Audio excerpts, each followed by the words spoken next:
মাধ্যমিক বিদ্যালয়ের managing committee গঠন সংক্রান্ত সর্বশেষ একটি পরিপত্র জারি হয়েছে, যেটা বিজিপির প্রেস থেকে প্রকাশিত হয়েছে গেজেট আকারে। সেই গেজেটটার কিছু অংশ নিয়ে আমি এখন মাধ্যমিক অংশটা নিয়ে আমি এখন একটু আলোচনা করব এবং মাধ্যমিক বিদ্যালয়ের ম্যানেজিং কমিটি গঠনের জন্য কী কী নির্দেশনা দেওয়া হয়েছে সেই বিষয়টা নিয়ে একটু দেখার চেষ্টা করব।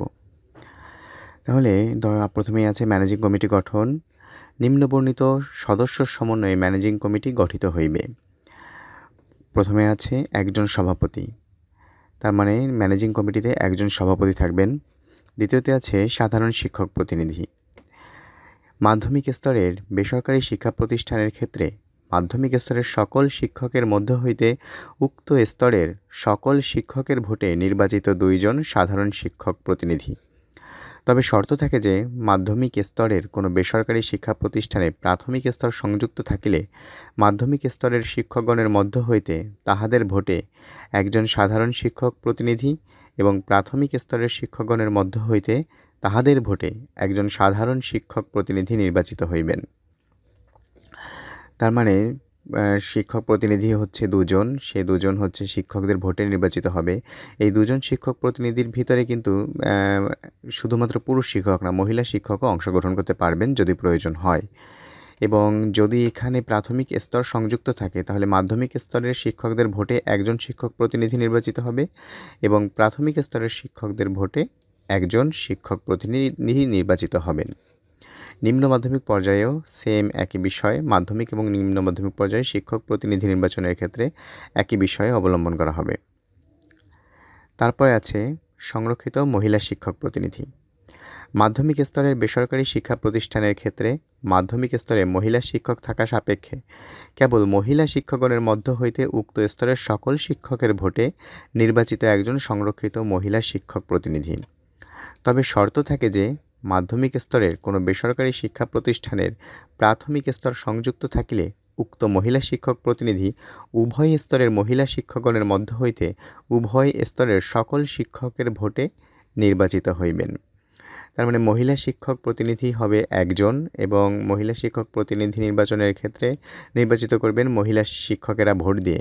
কোনো বিদ্যালয়ে যদি প্রাথমিক বিদ্যালয় চালু থাকে তাহলে মাধ্যমিক এবং প্রাথমিক উভয় স্তরের শুধুমাত্র মহিলা শিক্ষকরা এক ভোটের মাধ্যমে মহিলা শিক্ষক প্রতিনিধি নির্বাচন করবেন। নিম্ন মাধ্যমিক বিদ্যালয়ের ক্ষেত্রেও সেম একই নিয়ম চালু থাকবে। তারপরে আছে সাধারণ অভিভাবক প্রতিনিধি। মাধ্যমিক স্তরের বেসরকারি শিক্ষা প্রতিষ্ঠানের ক্ষেত্রে মাধ্যমিক স্তরের 9ম শ্রেণী পর্যন্ত শিক্ষার্থীদের অভিভাবকগণের মধ্য হইতে মাধ্যমিক স্তরের সকল শিক্ষার্থীর অভিভাবকগণের ভোটে নির্বাচিত 4 জন সাধারণ অভিভাবক প্রতিনিধি। তবে শর্ত থাকে যে মাধ্যমিক স্তরে কোনো বেসরকারি শিক্ষা প্রতিষ্ঠানে প্রাথমিক স্তর সংযুক্ত থাকিলে মাধ্যমিক স্তরের 6ষ্ঠ হইতে 9ম শ্রেণী পর্যন্ত শিক্ষার্থীদের অভিভাবকগণের মধ্য হইতে মাধ্যমিক স্তরের সকল শিক্ষার্থীর অভিভাবকগণের ভোটে 2 জন সাধারণ অভিভাবক প্রতিনিধি এবং প্রাথমিক স্তরের 4র্থ শ্রেণী পর্যন্ত শিক্ষার্থীদের অভিভাবকগণের মধ্য হইতে প্রাথমিক স্তরের সকল শিক্ষার্থীদের অভিভাবকগণের ভোটে 2 জন সাধারণ অভিভাবক প্রতিনিধি নির্বাচিত হইবে। তাহলে বোঝা যাচ্ছে যে ম্যানেজিং কমিটিতে অভিভাবক প্রতিনিধি হিসেবে থাকবেন 4 জন, মানে সাধারণ অভিভাবক প্রতিনিধি হিসেবে 4 জন থাকবেন এবং এই 4 জন মাধ্যমিক স্তরের সকল 9ম শ্রেণী পর্যন্ত 6ষ্ঠ থেকে 9ম শ্রেণী পর্যন্ত শিক্ষার্থীদের অভিভাবকদের ভোটের মাধ্যমে নির্বাচিত হবেন। কিন্তু কোনো বিদ্যালয়ে যদি মাধ্যমিক স্তরের সাথে প্রাথমিক স্তরও যুক্ত থাকে তাহলে মাধ্যমিক স্তরের 6ষ্ঠ থেকে 9ম শ্রেণী পর্যন্ত অভিভাবকেরা ভোট দিয়ে 2 জন নির্বাচন করবে এবং প্রাথমিক স্তরে 1ম থেকে 4র্থ শ্রেণী পর্যন্ত শিক্ষার্থীদের অভিভাবকেরা ভোট দিয়ে আর 2 জন নির্বাচন করবে, টোটাল 4 জন। আর যদি প্রাথমিক স্তর না থাকে তাহলে মাধ্যমিক স্তরে 6ষ্ঠ থেকে 9ম শ্রেণী পর্যন্ত যে অভিভাবকরা আছে সেখান থেকে 4 জন নির্বাচিত হবেন। সাধারণ অভিভাবক প্রতিনিধি নির্বাচনের ক্ষেত্রে নিম্ন মাধ্যমিক স্তরেও সেম বিষয়টাই চালু থাকবে। তার পরবর্তীতে আছে সংরক্ষিত মহিলা অভিভাবক প্রতিনিধি। মাধ্যমিক স্তরের বেসরকারি শিক্ষা প্রতিষ্ঠানের ক্ষেত্রে মাধ্যমিক স্তরের 9ম শ্রেণী পর্যন্ত শিক্ষার্থীদের মহিলা অভিভাবকগণের মধ্য হইতে মাধ্যমিক স্তরের সকল শিক্ষার্থীর অভিভাবকগণের ভোটে নির্বাচিত একজন সংরক্ষিত মহিলা অভিভাবক প্রতিনিধি। তবে শর্ত থাকে যে মাধ্যমিক স্তরে কোনো বেসরকারি শিক্ষা প্রতিষ্ঠানে প্রাথমিক স্তর সংযুক্ত থাকিলে উক্ত মহিলা অভিভাবক প্রতিনিধি মাধ্যমিক স্তরের ষষ্ঠ হইতে নবম শ্রেণী পর্যন্ত অথবা প্রাথমিক স্তরের চতুর্থ শ্রেণী পর্যন্ত শিক্ষার্থীদের মহিলা অভিভাবকগণের মধ্য হইতে উভয় স্তরের সকল শিক্ষার্থীর অভিভাবকগণের ভোটে নির্বাচিত হইবেন। এর অর্থ হচ্ছে, যদি মহিলা অভিভাবক প্রতিনিধি নির্বাচনের ক্ষেত্রে মহিলা অভিভাবক প্রতিনিধি হবেন একজন, এবং যদি শুধুমাত্র মাধ্যমিক বিদ্যালয় হয় তাহলে মাধ্যমিক বিদ্যালয়ের সকল মহিলা অভিভাবকরা তাদের ভোটের মাধ্যমে একজন মহিলা অভিভাবক প্রতিনিধি নির্বাচন করতে পারবেন। কিন্তু যদি সেই স্কুলে প্রাথমিক বিদ্যালয় চালু থাকে তাহলে মাধ্যমিক স্তরের ষষ্ঠ থেকে নবম শ্রেণী পর্যন্ত মহিলা অভিভাবকরা এবং প্রাথমিক বিদ্যালয়ের প্রথম থেকে চতুর্থ শ্রেণী পর্যন্ত মহিলা অভিভাবকরা, এই দুই শ্রেণীর অভিভাবক মিলে একজন মহিলা অভিভাবক প্রতিনিধি নির্বাচন করবেন। নিম্ন মাধ্যমিকের ক্ষেত্রেও মহিলা অভিভাবক প্রতিনিধি নির্বাচনের ক্ষেত্রে একই বিষয় বলবৎ। তারপর আছে প্রতিষ্ঠাতা প্রতিনিধি, মানে বিদ্যালয়ের প্রতিষ্ঠাতা প্রতিনিধি কে থাকবে। মাধ্যমিক অথবা ক্ষেত্রমতে নিম্ন মাধ্যমিক স্তরের বেসরকারি শিক্ষা প্রতিষ্ঠানের প্রতিষ্ঠাতা, তবে একাধিক প্রতিষ্ঠাতা থাকিলে তাদের মধ্য হইতে তাহাদের ভোটে নির্বাচিত একজন প্রতিষ্ঠাতা প্রতিনিধি। কোনো মাধ্যমিক বিদ্যালয় বা নিম্ন মাধ্যমিক বিদ্যালয়ের প্রতিষ্ঠাতা যদি মাত্র একজন হয় তাহলে প্রতিষ্ঠাতা প্রতিনিধি হিসেবে তিনিই থাকবেন। কিন্তু বিদ্যালয়ের প্রতিষ্ঠাতা যদি একাধিক হন তাহলে সেই একাধিক প্রতিষ্ঠাতাগণের ভোটের মাধ্যমে তারা একজন প্রতিষ্ঠাতা প্রতিনিধি নির্বাচন করবেন উক্ত কমিটির জন্য। তারপর আছে দাতা প্রতিনিধি। মাধ্যমিক অথবা ক্ষেত্রমতে নিম্ন মাধ্যমিক স্তরের বেসরকারি শিক্ষা প্রতিষ্ঠানের দাতা, তবে একাধিক দাতা থাকলে উহাদের মধ্য হইতে তাহাদের ভোটে নির্বাচিত একজন দাতা প্রতিনিধি। তার মানে ওই দাতা প্রতিনিধি আর প্রতিষ্ঠাতা প্রতিনিধি নির্বাচন প্রায় একই রকম। যদি দাতা মাত্র একজন থাকে তাহলে তো সেই দাতা প্রতিনিধি থাকতেছে, এবং যদি একাধিক দাতা থাকে তাহলে সেই দাতাদের ভিতর থেকে যে কোনো একজন, মানে দাতারা ভোটের মাধ্যমে একজন দাতা প্রতিনিধি নির্বাচন করবেন। বিদ্যুৎসাহী সদস্য। শিক্ষা বোর্ড অনুমোদিত ম্যানেজিং কমিটির প্রথম সভায় সংখ্যাগরিষ্ঠ সদস্য কর্তৃক মনোনীত স্থানীয় একজন বিদ্যুৎসাহী ব্যক্তি, মানে উক্ত কমিটিতে একজন বিদ্যুৎসাহী ব্যক্তি থাকবেন, যেটা ম্যানেজিং কমিটির প্রথম যে সভা হবে সেই সভায় সকল ব্যক্তিবর্গ মিলে যে লোককে নির্বাচন করবে, এলাকার স্থানীয় যে লোককে বিদ্যুৎসাহী সদস্য হিসেবে নির্বাচিত করবেন তিনি বিদ্যুৎসাহী সদস্য হবেন। সদস্য সচিব, বরাবরের মতো সদস্য সচিব থাকতেছেন প্রধান শিক্ষক, যিনি উহার সদস্য সচিবও হইবেন। শিক্ষা প্রতিষ্ঠান প্রধান, যিনি উহার সদস্য সচিবও হইবেন। মাধ্যমিক স্তরে কারিগরি শাখা যুক্ত থাকিলে, যদি কোনো মাধ্যমিক বিদ্যালয়ে কারিগরি শাখা যুক্ত থাকে তাহলে আরও কিছু নির্দেশনা দেওয়া আছে। যেমন শিক্ষক প্রতিনিধি নির্বাচনের ক্ষেত্রে কারিগরি শাখার শিক্ষকগণ মাধ্যমিক স্তরের শিক্ষক হিসেবে গণ্য হইবেন। অর্থাৎ কারিগরি শাখা থাকলে সেখানে যে শিক্ষকগণ আছে তারা মাধ্যমিক শিক্ষক হিসেবেই গণ্য হইবেন। অভিভাবকদের ক্ষেত্রেও সেম, কারিগরির অভিভাবকেরা মাধ্যমিক স্তরের অভিভাবক হিসেবে গণ্য হবে। ম্যানেজিং কমিটির মোট পদের ন্যূনতম শতকরা ৮০% পদে নির্বাচন সম্পন্ন হইলে ম্যানেজিং কমিটি গঠিত হইয়াছে বলে গণ্য হবে। কোনো ক্যাটাগরির সদস্য পদে কোনো প্রার্থী পাওয়া না গেলে প্রিজাইডিং অফিসার নির্বাচনী ফলাফলের প্রতিবেদনে উক্ত ক্যাটাগরির সদস্য পদ শূন্য রাখিবেন এবং উক্ত ক্যাটাগরির সদস্য ব্যতিরেকে উপপ্রবিধান ৩ বিধান সাপেক্ষ ম্যানেজিং কমিটি গঠিত হইবে। কোনো শিক্ষার্থী শিক্ষা প্রতিষ্ঠান ত্যাগ করিলে এবং উক্ত শিক্ষার্থীর অভিভাবক ম্যানেজিং কমিটির সদস্য হইলে সংশ্লিষ্ট অভিভাবকের সদস্যপদ শূন্য হইবে। এই প্রবিধানমালা অনুসরণ করিয়া উক্ত শূন্যপদ পূরণ করিতে হইবে। অর্থাৎ কোনো অভিভাবক সদস্য তার শিক্ষার্থী যদি স্কুল ত্যাগ করে তাহলে তার সদস্যপদ বাতিল হবে এবং ওই সদস্যপদে পুনরায় একজন অভিভাবক সদস্য নেওয়া যাবে। কোনো সরকারি কর্মকর্তা বা কর্মচারী সদস্য পদে নির্বাচনে অংশগ্রহণ করিতে ইচ্ছুক হইলে তাহাকে যথাযথ কর্তৃপক্ষের অনাপত্তি গ্রহণ করিতে হইবে। অর্থাৎ যারা সরকারি চাকরি করেন তারা যদি কেউ উক্ত কমিটিতে আসতে চায় তাহলে তার নির্দিষ্ট বিভাগ থেকে অনাপত্তি, মানে কোনো আপত্তি নেই, সেই চিঠিটা নিয়ে আসতে হবে। কোনো ব্যক্তি একই শিক্ষা প্রতিষ্ঠানের গভর্নিং বডিতে পরপর 2 বারের অধিক ক্ষেত্রমতে শিক্ষক প্রতিনিধি বা অভিভাবক প্রতিনিধি নির্বাচিত হইতে পারিবেন না। অর্থাৎ কোনো ব্যক্তি একই শিক্ষা প্রতিষ্ঠানে পরপর 2 বার কোনো পদ গ্রহণ করতে 2 বারের বেশি কোনো সময় পদ গ্রহণ করতে পারবে না। কোনো শিক্ষকও 2 বারের বেশি শিক্ষক প্রতিনিধি হতে পারবে না, অভিভাবকও 2 বারের বেশি অভিভাবক প্রতিনিধি হতে পারবে না। তবে এক মেয়াদে বিরতি অন্তে এই প্রবিধানমালার বিধান মোতাবেক পুনরায় নির্বাচন করিতে পারিবেন। প্রবিধান 12 এর পরিবর্তে নিম্নরূপ প্রবিধান 12 প্রতিস্থাপিত হইবে, যথা ম্যানেজিং কমিটির সভাপতি। কোনো ব্যক্তিকে ম্যানেজিং কমিটির সভাপতি পদে মনোনীত হইতে হইলে তাহার কোনো স্বীকৃত বিশ্ববিদ্যালয় হইতে স্নাতক বা সমমানের ডিগ্রি থাকিতে হইবে। অর্থাৎ ম্যানেজিং কমিটির সভাপতি হতে গেলে কোনো স্বীকৃত বিশ্ববিদ্যালয় হতে তাকে স্নাতক অর্থাৎ অনার্স বা সমমানের ডিগ্রি থাকতে হবে।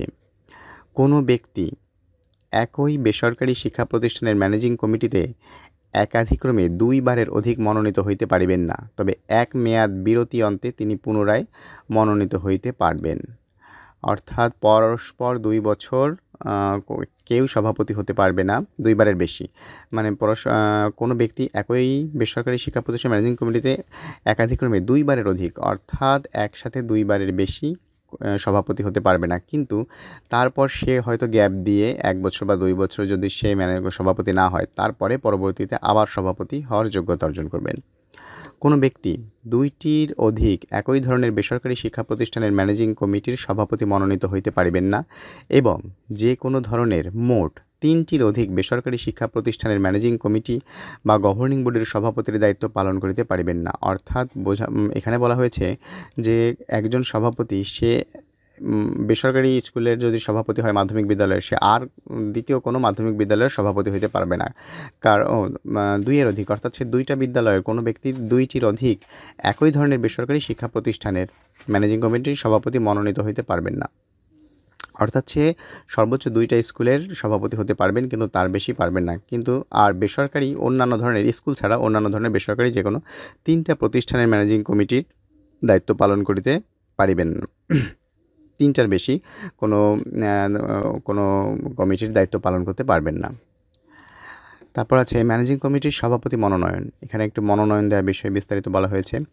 ম্যানেজিং কমিটির সভাপতি মনোনয়নের লক্ষ্যে শিক্ষা প্রতিষ্ঠান প্রধান ক্ষেত্রমতে বিভাগীয় কমিশনার বা জেলা প্রশাসকের সহিত আলোচনাক্রমে নিম্নবর্ণিত ব্যক্তিবর্গের মধ্য হইতে 3 জন ব্যক্তির নাম জীবন বৃত্তান্ত সম্বলিত প্রস্তাব সংশ্লিষ্ট শিক্ষা বোর্ডের নিকট প্রেরণ করিবেন। অর্থাৎ বিদ্যালয়ে যখন ম্যানেজিং কমিটি গঠন হবে তখন যদি প্রধান শিক্ষক দায়িত্বে থাকেন তাহলে প্রধান শিক্ষক অথবা ক্ষেত্রমতে যদি কমিশনার থাকে বা জেলা প্রশাসকের সাথে আলোচনা করে তিনি 3 জনের নাম প্রেরণ করবেন। সেই 3 জন থেকে বোর্ড যে কোনো একজনকে নির্বাচন করবেন। এখানে আছে সরকারি, আধা সরকারি বা স্বায়ত্তশাসিত প্রতিষ্ঠানে কর্মরত নবম গ্রেডের নিম্নে নহে এইরূপ কোনো কর্মকর্তা বা পঞ্চম গ্রেডের নিম্নে নহে এইরূপ আগ্রহী অবসরপ্রাপ্ত কোনো কর্মকর্তা। অর্থাৎ কারা আবেদন করতে পারতেছেন সে বিষয়ে একটু দিয়ে দেওয়া হয়েছে। যেমন সরকারি, আধা সরকারি বা স্বায়ত্তশাসিত প্রতিষ্ঠানে নবম শ্রেণীর নিম্ন নহে এইরূপ কোনো কর্মকর্তা, মানে যারা এখনও কর্মরত রয়েছেন সরকারি বা আধা সরকারি প্রতিষ্ঠানে, যাদের গ্রেড বা বেতন স্কেল নবম, তারা এখানে কিন্তু সভাপতি পদে আবেদন করতে পারবেন যারা কর্মরত। এবং কেউ যদি থাকেন যারা কর্মরত ছিলেন এখন অবসরপ্রাপ্ত, তারা তাদের পঞ্চম গ্রেডের নিম্নে নহে, মানে সর্বনিম্ন তারা পঞ্চম গ্রেডের একজন যদি চাকরিজীবী থাকতেন বা যে রিটায়ার্ড করেছেন এরকম কেউ অবসরপ্রাপ্ত যে কেউ এই সভাপতি পদে আবেদন করতে পারবেন। পাবলিক বিশ্ববিদ্যালয় বা সরকারি কলেজে কর্মরত কোনো সহকারী অধ্যাপক বা তদূর্ধ্ব গ্রেডভুক্ত কোনো অধ্যাপক, তার মানে পাবলিক বিশ্ববিদ্যালয়ের অধ্যাপকেরা এখানে আবেদন করতে পারছেন, বা সরকারি পাবলিক বিশ্ববিদ্যালয় বা সরকারি কলেজ যে কোনো দুইটার যে কোনো অধ্যাপক বা তদূর্ধ্ব গ্রেডভুক্ত কোনো অধ্যাপক এখানে আবেদন করতে পারবে।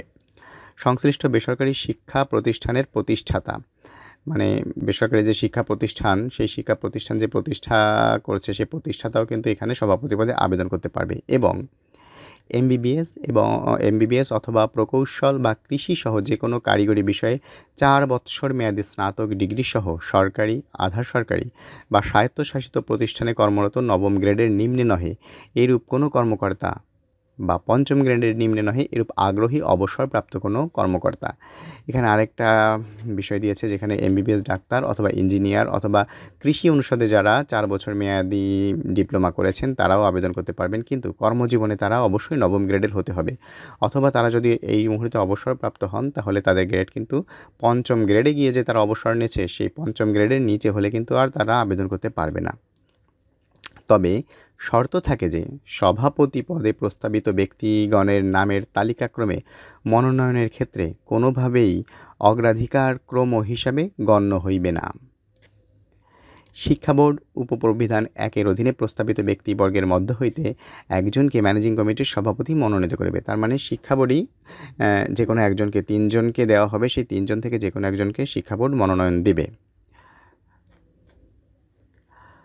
পদত্যাগ, মৃত্যু বা অন্য কোনো কারণে সভাপতির পদ শূন্য হইলে পদ শূন্য হইবার অনধিক 7 কার্য দিবসের মধ্যে শিক্ষা প্রতিষ্ঠান প্রধান এই প্রবিধানের বিধান অনুসরণপূর্বক অবশিষ্ট মেয়াদের জন্য পুনরায় সভাপতি মনোনয়নের জন্য নাম ও জীবন বৃত্তান্ত সম্বলিত প্রস্তাব শিক্ষা বোর্ডে প্রেরণ করিবেন। মানে যদি কোনো কারণে সভাপতি পদত্যাগ করেন অথবা মৃত্যু হয়, তার জন্য 7 দিনের ভিতর আবার সভাপতি নিয়োগের জন্য আরও 3 জনের নাম শিক্ষা বোর্ডে মনোনয়ন করবে প্রধান শিক্ষক। প্রবিধান 14-এর পরিবর্তে নিম্নরূপ প্রবিধান 14 উপস্থাপিত হইবে। এখানে প্রবিধান 14 দিয়ে দিচ্ছে। শিক্ষা বোর্ড কর্তৃক ম্যানেজিং কমিটি অনুমোদন। ম্যানেজিং কমিটির সদস্য নির্বাচন সম্পন্ন হইবার অনধিক 7 কার্যদিবসের মধ্যে শিক্ষা প্রতিষ্ঠান প্রধান সদস্য পদে নির্বাচিত ব্যক্তিবর্গের পূর্ণ নাম এবং ঠিকানা এবং প্রিজাইডিং অফিসার কর্তৃক প্রকাশিত সদস্য নির্বাচনের ফলাফল বিবরণীর একটি অনুলিপি এবং সভাপতি মনোনয়নের প্রস্তাব অনুমোদনের জন্য বোর্ডে প্রেরণ করিবেন। মানে যে কোনো শিক্ষা বোর্ডে যার যা শিক্ষা বোর্ড যেটা সেখানে প্রেরণ করিতে হইবে। শিক্ষা বোর্ড উপপ্রবিধান 1-এর অধীনে প্রাপ্ত প্রস্তাব বিবেচনাপূর্বক সংশ্লিষ্ট ম্যানেজিং কমিটি অনুমোদন করিয়া প্রজ্ঞাপন জারি করিবেন। প্রবিধান 47-এর উপপ্রবিধান 7-এর পরিবর্তে নিম্নরূপ উপপ্রবিধান প্রতিস্থাপিত হইবে। গভর্নিং বডি বা ম্যানেজিং কমিটি বিধি মোতাবেক সরকারের সিদ্ধান্ত অনুযায়ী শিক্ষা প্রতিষ্ঠান প্রধান, সহকারী প্রধান ও কর্মচারী নিয়োগ সহ বেসরকারি শিক্ষক নিবন্ধন ও প্রত্যয়ন কর্তৃপক্ষ কর্তৃক সুপারিশকৃত বা প্রত্যয়নকৃত নতুন শিক্ষক নিয়োগ ও প্রযোজ্য ক্ষেত্রে শিক্ষক এবং কর্মচারীদের পদোন্নতি প্রদান করিবে।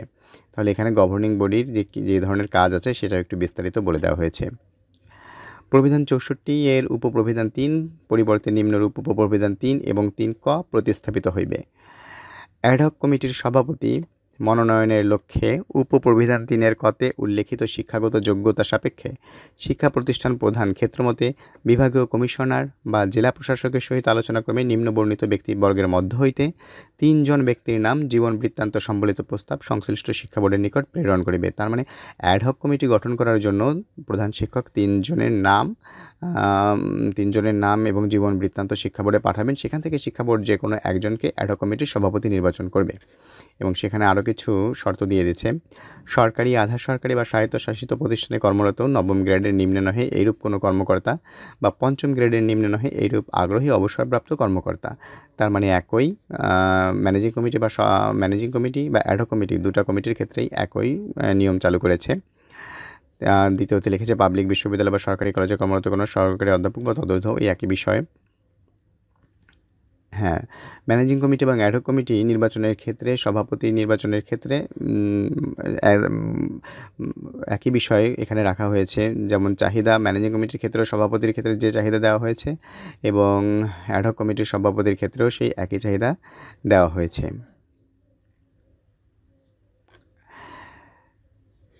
এখানে আছে নিম্ন মাধ্যমিক বা সমমানের শিক্ষা প্রতিষ্ঠানের ক্ষেত্রে কোনো ব্যক্তিকে অ্যাডহক কমিটির সভাপতি পদে মনোনীত হইতে হইলে তাহার কোনো স্বীকৃত বিশ্ববিদ্যালয় হইতে স্নাতক বা সমমানের ডিগ্রি এবং উচ্চ মাধ্যমিক শিক্ষা প্রতিষ্ঠানের ক্ষেত্রে স্নাতকোত্তর বা সমমানের ডিগ্রি থাকিতে হইবে।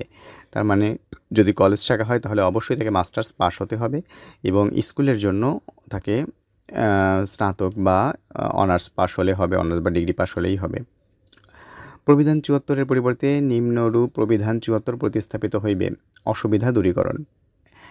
এই প্রবিধানমালার কোনো বিধানের অস্পষ্টতা অথবা প্রয়োগের ক্ষেত্রে কোনো ব্যাখ্যার প্রয়োজন হইলে বিষয়টি সরকারের গোচরীভূত করিতে হইবে এবং উক্ত ক্ষেত্রে সরকারের সিদ্ধান্তই চূড়ান্ত বলিয়া গণ্য হইবে। সরকার জনস্বার্থে এবং বাস্তবতার নিরিখে পরিপত্রের মাধ্যমে প্রয়োজনীয় নির্দেশনা প্রদান করিতে পারিবে। এটাই ছিল মূল বিষয়। মাধ্যমিক স্তরের সভাপতি বা ম্যানেজিং কমিটি গঠনের লক্ষ্যে যে নতুন যে নীতিমালা দিয়েছে সেটা এখানে বিস্তারিত আলোচনা করে বুঝিয়ে দেওয়া হয়েছে।